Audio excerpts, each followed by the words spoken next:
之子，他来了。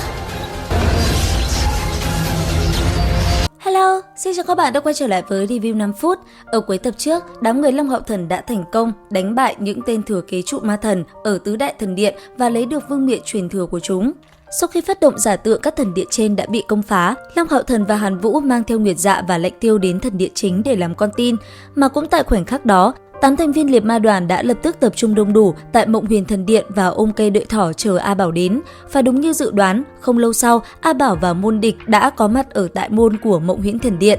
Dưới sự chỉ huy của Dạ Tiểu Lệ, 8 người đã chia ra đối phó với hai kẻ tử địch kia. Khi nhân ma gặp mặt, không nói quá nhiều lời vô nghĩa, dường như ai nấy đều dễ dàng đoán được mục đích của đối phương. Bởi vậy, một cuộc chiến rất nhanh đã liền bùng nổ.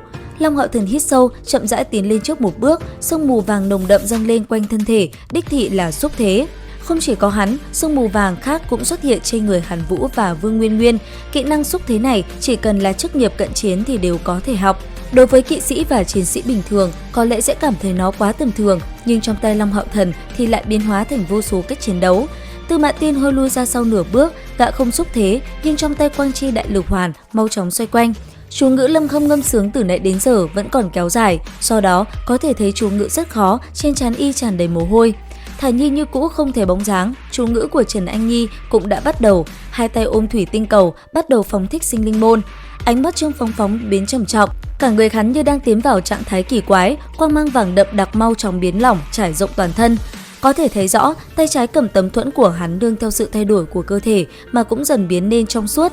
Ở chính giữa trung tâm trận hình, A Bảo và môn địch dù đang bị bao vây nhưng trong ánh mắt lạnh lẽo của vị thái tử ma tộc không hề tỏ ra một phần yếu thế. Chỉ có trời mới biết, hiện tại gã chịu áp lực cực lớn đến nhường nào, nhưng không cần nghi ngờ, chỉ cần bắt được Dạ Tiểu Lệ, như vậy đám Long Hạo Thần sẽ thua trắng. Lúc này đây, đôi mắt rồng tím đen của A Bảo tràn ngập băng lãnh và phẫn nộ, trong lòng gã thừa nhận áp lực còn hơn xa Long Hạo Thần. Sau lưng gã, mặc kệ là Nguyệt Dạ hay Lệnh Tiêu đều là người không thể bỏ mặc. Hơn nữa lần này thiệt mạng nhiều người như vậy, nếu không thể mang Dạ Tiểu Lệ trở lại, uy danh của gã nhất định sẽ chịu ảnh hưởng cực lớn, phụ thân cũng sẽ phạt gã thật nặng. Dưới tình huống đó, A Bảo căn bản không có lựa chọn, gã chỉ có thể cố gắng hết sức. A Bảo cũng tin tưởng chính mình có thực lực này. Dựa vào nhân loại như đám Long Hạo Thần có thể ngăn cản mình sao? Tuyệt đối không thể nào. Nghĩ đến đây, khóe miệng gã khẽ nhếch lên. Đối với công kích Thả Nhi vừa phóng tới, A Bảo khẽ nhấc tay là có thể hóa giải được một đòn này. Thế nhưng không chỉ dừng lại ở đó. Từ phía sau, Huy Hoàng tấm thuẫn đem theo lôi đỉnh của Vương Nguyên Nguyên đã phóng tới. Trong nháy mắt, khi A Bảo đón đỡ công kích của Vương Nguyên Nguyên thì Long Hạo Thần cũng liền cầm kiếm lao tới. Lần này, hắn sử dụng chính là sức mạnh của ấn ký pháp tắc hấp thu từ lúc chiến đấu với tên Gia Hỏa ở Thủy Thần Điện. Một kích ác ma truy ngục trong tích tắc bạo phát ra, vô số ác ma lập tức bao vây lấy A Bảo.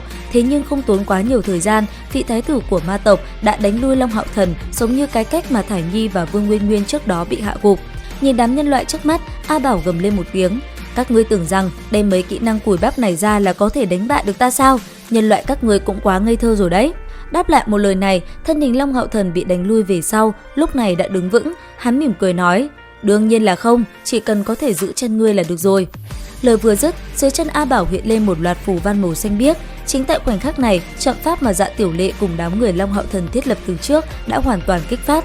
A Bảo bất giác cảm thấy toàn thân bị chế trụ, thân thể lúc này làm cách nào cũng không thể cử động.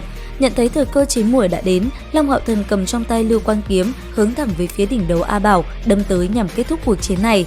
Thế nhưng cũng đúng vào lúc ấy, một cỗ hơi thở mạnh mẽ bất ngờ xuất hiện.